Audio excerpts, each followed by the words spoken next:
ফেরেশতারা দুইটা ঘরে প্রবেশ করে না।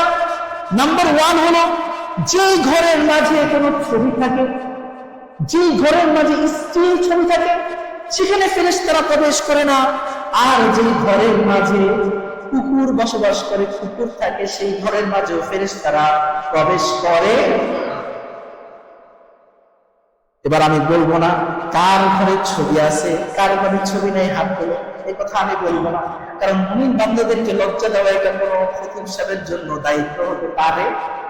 নিজেকে প্রশ্ন করেন, আপনি নিজের বিবেককে প্রশ্ন করেন, কত বছর ধরে আমি আমার ঘরের মধ্যে ছবি ঝুলে আছি? যার ছবি হোক না কেন, আপনার বাবার হোক, নেতার হোক, নেত্রীর হোক, যদি সেটা কোনো ফেরেশতার ছবিও হয়ে থাকে, ফেরেশতার ছবি তুলতে পারবেন না। কোন নবীর ছবিও যদি হয়ে থাকে, তাহলে সেই ঘরে ফেরেশতা প্রবেশ করবে না। অনেকে আছে পীর সাহেবকে অনেক বড় বুজুর্গ মনে করে, আল্লাহর ওলি মনে করে, পীর সাহেবের ছবি ঘরের মধ্যে ঝুলায় রাখছে, আছে না নাই? ল্যাংটা বাবা, খাজা বাবা, বিভিন্ন বাবার ছবি ঘরের মধ্যে ঝুলায় রাখছে, মনে করে যে তুমি বাবারে ঢুকাইছো ঘরের মধ্যে রহমত পাওয়ার লেগা, কিন্তু এই বাবার ছবি তোমার জন্য সবচেয়ে বড় গজবের কারণ হইয়া দাঁড়াবে। কারণ যে ফেরেশতা সবসময় মুমিন বান্দার জন্য দোয়া করে, তার অধস্তন ঊর্ধ্বস্তন সকল ধ্বংস করার জন্য দোয়া করে, সেই ফেরেশতা যদি আমার ঘরে প্রবেশ করতে না পারে, আমার চেয়ে বড় দুর্ভাগা আল্লাহর জমিনে আর কেউ হতে পারে? নিজের বিবেককে প্রশ্ন করে, কোশ্চেন ইউরসেলফ। হাত তুলতে পারবো না। কত বছর ধরে আমি ফেরেশতাকে, আল্লাহর নিষ্পাপ মাসুম ফেরেশতাদেরকে আমার ঘরে ঢুকতে দেই নাই। আজকে থেকে আমরা ওয়াদা করি, যার ঘরে আছে যার ঘরে নেই সবাই ওয়াদা করবো ইনশাআল্লাহ, নিয়োগ করব, নিয়োগ করলে কাজ করা আমল করাকে সহজ করে দিবেন কে? আল্লাহ পাক। যে আমাদের যাদের ঘরে ছবি ঝুলানো আছে, যাদের ঘরে মূর্তি রাখা আছে, যাদের ঘরে বিভিন্ন প্রাণী, জীবন্ত প্রাণী ছবি ঝুলানো আছে, আমরা আমাদের ঘরে ছবি ঝুলিয়ে রাখবো না ইনশাআল্লাহ। আল্লাহ পাক আমাদের সকলকে তৌফিক দান করবেন, আমিন। এখন আমার ঘরে তো ছবি নেই, আমি হাত তুলছি কেন? যাদের ঘরে ছবি নেই তাদেরকে আমরা দাওয়াত দিব, যাদের ঘরে ছবি নেই তাদেরকে আমরা কি দিব? যাদের ঘরে ছবি নেই তারা আমরা দাওয়াত দিব। কাদেরকে? যাদের ঘরে ছবি আছে। ভাই, তুমি ছবি তো ঝুলায় রাখছো, কি করছি তুমি জানো?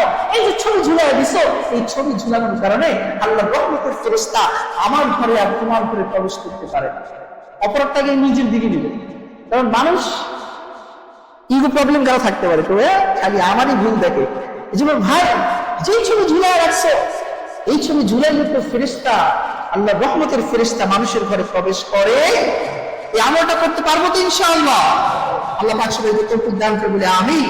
আরেকটা হলো কুকুর। প্রশ্ন হতে পারে, হুজুর আমরা এই শ্রেণীর মানুষ, আমাদের ঘরে তো পাহাড়দার কুকুর রাখার দরকার আছে না নাই?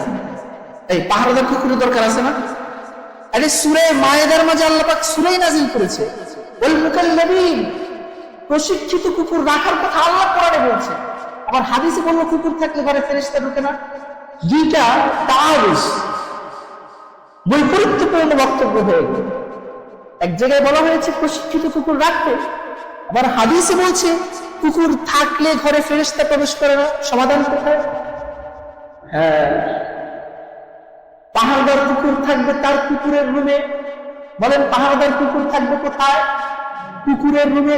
সবাই বলেন এটা। পাহাড়দার কুকুর থাকবে কোথায়? কুকুরের রুমে। আপনার শিকারী কুকুর, কুকুর দিয়ে শিকার করা যায়। যারা মরুভূমিতে থাকে, যারা বনে জঙ্গলে থাকে, যারা বরফের দেশে থাকে, আইসবার্গের মধ্যে বসবাস করে, তারা কিন্তু কুকুর দিয়ে মৎস্য শিকার করে, কুকুর দিয়ে পাখি ধরে, কুকুর দিয়ে মুরগি ধরে, কুকুর দিয়ে খরগোশ ধরে। আপনি যদি বিসমিল্লাহ বলে কুকুর ছেড়ে দেন, বনের মধ্যে কুকুর দৌড়িয়ে খরগোশ ধরে নিয়ে আসছে, এই খরগোশটিকে আপনার জন্য খাওয়া হালাল করে দিচ্ছেন কে? আল্লাহ পাক। প্রশিক্ষিত কুকুর রাখা জায়েজ আছে বরং উত্তম, শিকারী কুকুর রাখা জায়েজ আছে বরং উত্তম। আপনি আপনার ঘর পাহারা দেওয়ার জন্য, যারা পশুপালন করে, পশুপালনকে পাহারা দেওয়ার জন্য তারা কুকুর পালে, 1000 পশুর মধ্যে 4টা কুকুর ছেড়ে দিলে এই 4 কুকুর পুরো পশুকে নিয়ন্ত্রণ করে রাখে। এই কুকুর পালন করা জায়েজ বরং উত্তম। কিন্তু যেটা প্রশিক্ষিত আপনার ব্যবহারের কুকুর, সেটা থাকবে কুকুরের ঘরে, কুকুরের রুমে। আপনার কুকুরের ঘরের কুকুর কেন আপনার বেডরুমে চলে আসে? কথা বলেন ঠিক কিনা? কুকুরের ঘরের কুকুর কেন আপনার হোটেলে খাওয়ার সময় আপনি নিজের জন্য একটা টেবিল বুক করেন, আপনার কুকুরের জন্য আরেকটা টেবিল বুক করেন? হ্যাঁ, কুকুরের ঘরে থাকা কুকুরকে আপনি কেন আপনার গাড়ি আপনার সিটের পাশে বসায় আনেন। ও প্রিয় বন্ধু, মনে রাখবেন, এটা কিন্তু কুকুরকে আপনি প্রাণী হিসেবে গ্রহণ করেন নাই।